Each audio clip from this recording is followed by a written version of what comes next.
அடுத்து electromagnetic waves, அதில் 3 dimensional wave equation பார்க்க போகிறோம்.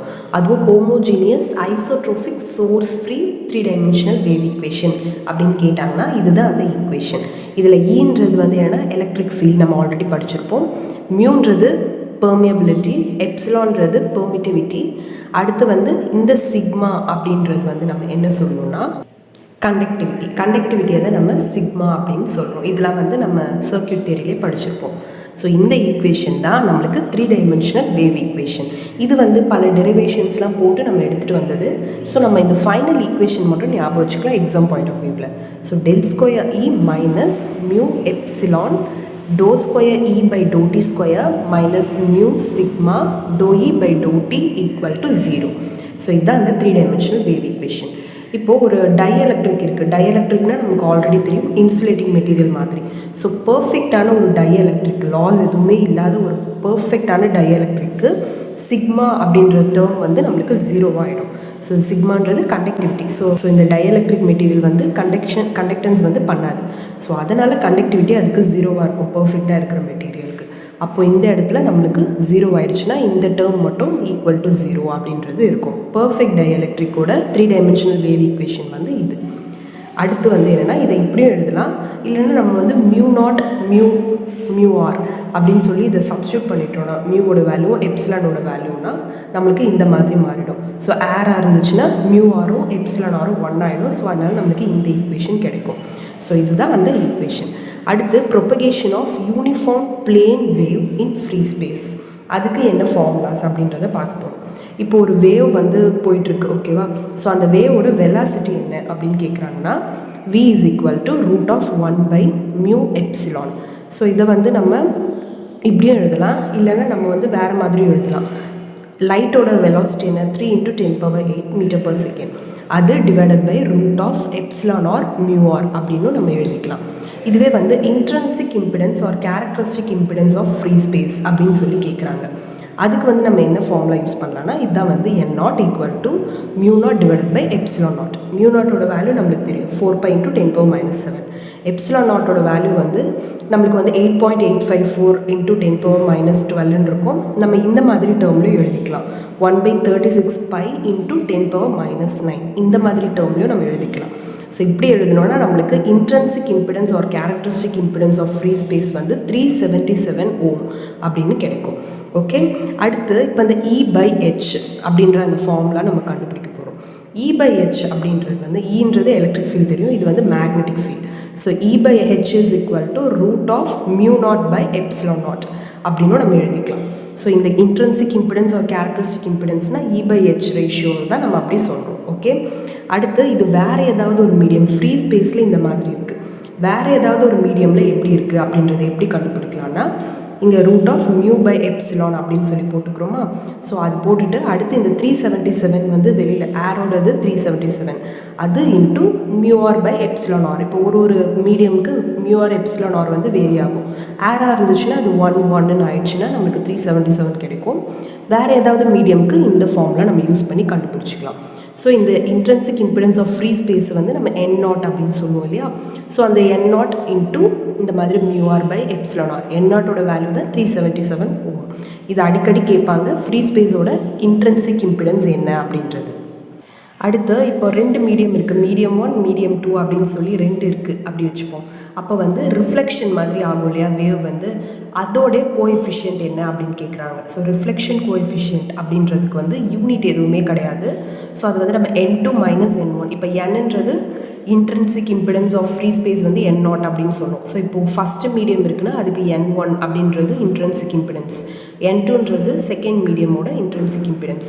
ஸோ ரிஃப்ளெக்ஷன் கோஎஃபிஷியன்ட் கண்டுபிடிங்க அப்படின்னு கேட்டாங்கன்னா நம்ம n2 - n1 divide by n2 + n1 அப்படின்ற ஃபார்முலா நம்ம போட்டுக்கலாம். அதுக்கு இல்லையா, அப்போ நம்ம என்ன பண்ணலாம், வேறு ஒரு ஃபார்முலாவும் இருக்குது. Electric flux of reflection wave divided by electric flux of incident wave. So reflect ஆகிற வேவ் அதோட எலக்ட்ரிக் ஃப்ளக்ஸ், இன்சிடென்ட் ஆகிற வேவ் அதோட எலக்ட்ரிக் ஃப்ளக்ஸ், அந்த மாதிரி போட்டு நம்ம கண்டுபிடிக்கலாம். இல்லை n2 - n1 divided by n2 + n1 அப்படின்னு போட்டுக்கலாம். ரிஃப்ளெக்ஷன் வந்து இது, டிரான்ஸ்மிஷன் கோஎஃபிஷியன்ட் அப்படின்றது ஒன்று இருக்குது. ஸோ அதுக்கு வந்து இந்த மாதிரி நம்ம ரெப்ரசென்ட் பண்ணுவோம் டவு மாதிரி. அதை வந்து நம்மளுக்கு அதுக்கும் நோ யூனிட். ஸோ இதுக்கு வந்து என்னென்னா electric flux of transmission wave divided by electric flux of incident wave. இது ரிஃப்ளெக்ஷன் வேவ், இது டிரான்ஸ்மிஷன் வேவ். அதான் ரெண்டுத்துக்கும் இருக்க டிஃப்ரென்ஸ். இதை வந்து நம்ம 2n2 divided by n2 plus n1 அப்படின்னு சொல்லலாம்.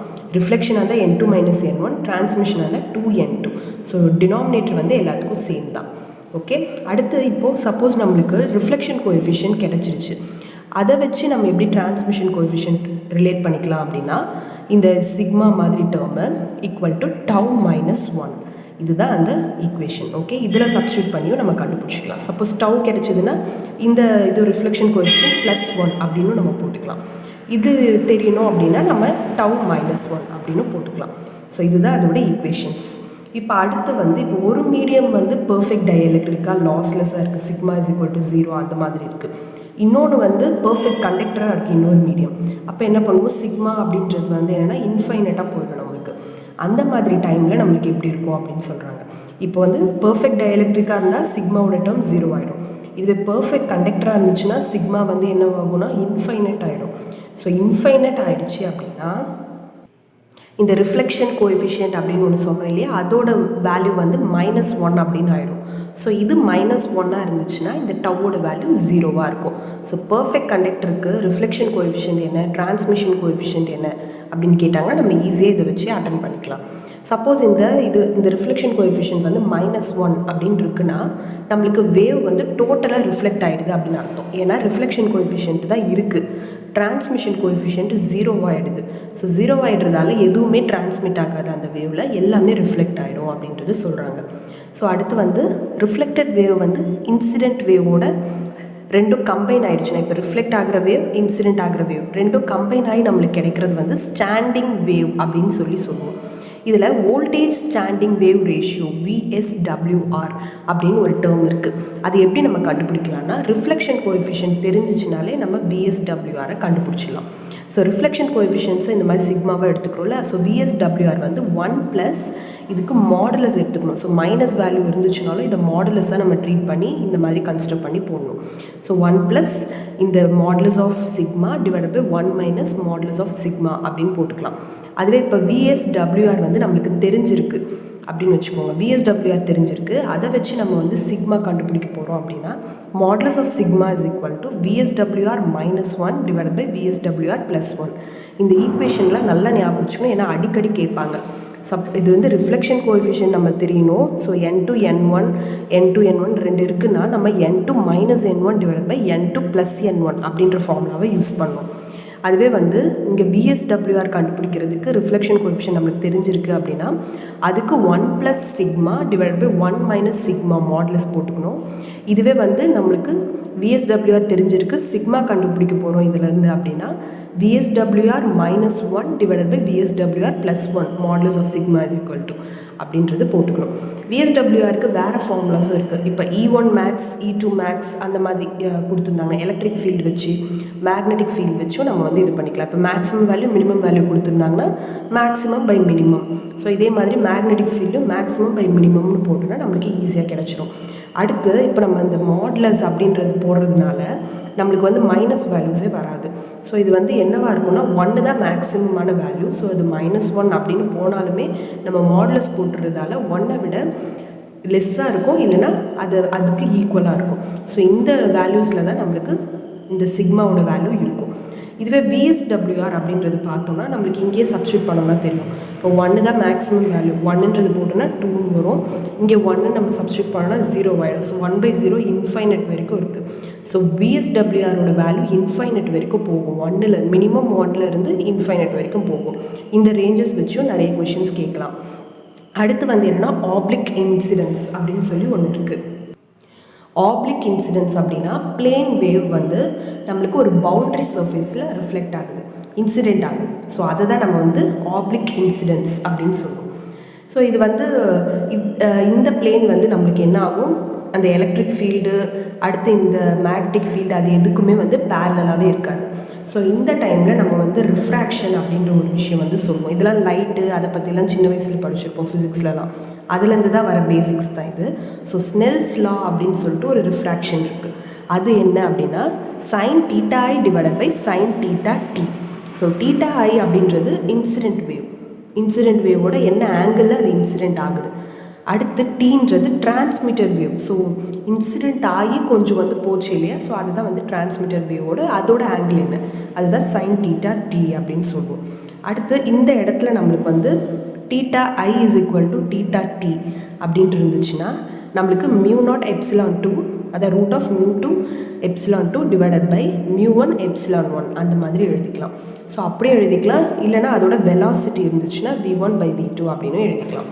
அடுத்து கிரிட்டிக்கல் ஆங்கிள் அப்படின்னு சொல்லிட்டு ஒன்று இருக்குது, அது தீட்டா சி அப்படின்னு சொல்லுவோம். அதுக்கு வந்து எப்படி கண்டுபிடிக்கலாம்னா sine inverse of root of εr2 divided by εr1 அந்த மாதிரியும் நம்ம சொல்லலாம். இந்த மாதிரி பல சுவாரஸ்யமான பயனுள்ள தகவல்களை தெரிஞ்சுக்க மின்கலம் சேனலை சப்ஸ்கிரைப் பண்ணுங்கள். நன்றி.